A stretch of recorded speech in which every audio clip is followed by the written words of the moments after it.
Hey folks, this is Preston with Bridge Period. I'm coming at you with the objection of the day. So I'm here in Washington, D.C. I've made a ton of money this week in sales, met with some wonderful prospects that are now customers. I made a lot of money. They made a lot of value.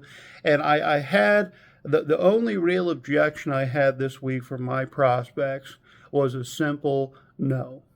And that's the objection of the day, a simple no. You're getting towards the end of the pitch, or it's your first attempt to asking your customer to buy. You just give them a simple, hey, do you want to do this or not? And they say no. I'm a very matter of the fact type of person. I say, hey, this is what I can do for you. Do you want to do it or not? And I do that intentionally because you need to get the first no in sales. No does not mean no in sales. What it means is I do not know enough. Tell me more, right? When somebody gives you the objection no, it's the first time you've asked them to buy, the worst thing you can possibly do is end the sales process. Start packing up your books and like, okay, well, I guess you're not going to purchase from me, and I'll have a nice day. That's the worst thing you can do.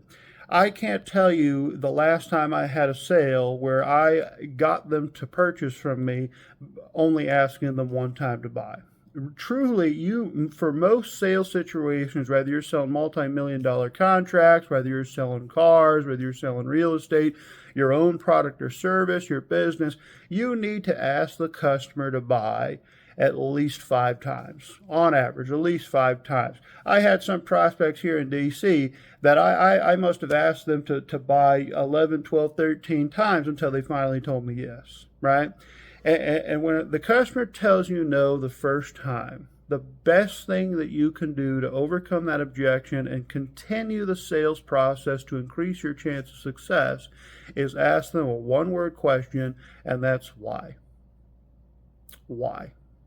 Right? And they'll tell you 9 times out of 10. Sometimes they won't. They'll take that as pressure. Another thing you can try is you can use this phrase. I love doing this. They say, oh, no, we're not interested. And you can say, what do you mean? What do you mean? And what they will do is when you ask that, they'll think about it and they'll almost immediately respond with the reason they're not buying from you, or what the real objection is. I'll say, what do you mean? And they'll say, well, we just don't have the money to do this. I can't afford that. Well, bingo, bingo. I figured out what the real objection is. It's not that they're not interested. It's that they think they can't afford it. And now I can take that objection and I can continue the sales process, overcome it, ask them to buy again, get the next objection, and continue on. The worst thing you can do in sales is they say no, you stop the sales process. Do not surrender. Keep fighting. And the best way you can do that and overcome that objection is just ask why. They say no, ask why, or just say, what do you mean by that? And you can continue the sales process. That's just a simple baseline strategy. We have hundreds of strategies to offer you here at Bridge Period that can help you overcome the no and continue the sales process, make yourself more money, whether you're selling a product, a service, whether you're advertising, marketing your business. When you market your business, you got to market to clients at least 5 times, half the time, in order for them to say yes. I'm going to teach you these skills and teach you how to make more sales and to get the yes more often. If that's something that you're interested, like and follow. Share this video with a friend that's getting a lot of no's and help them get more yeses. What we do here at Bridge Period is we help you bridge the gap between work and wealth, and you can start right now by following us today. You have a good one. Bye-bye.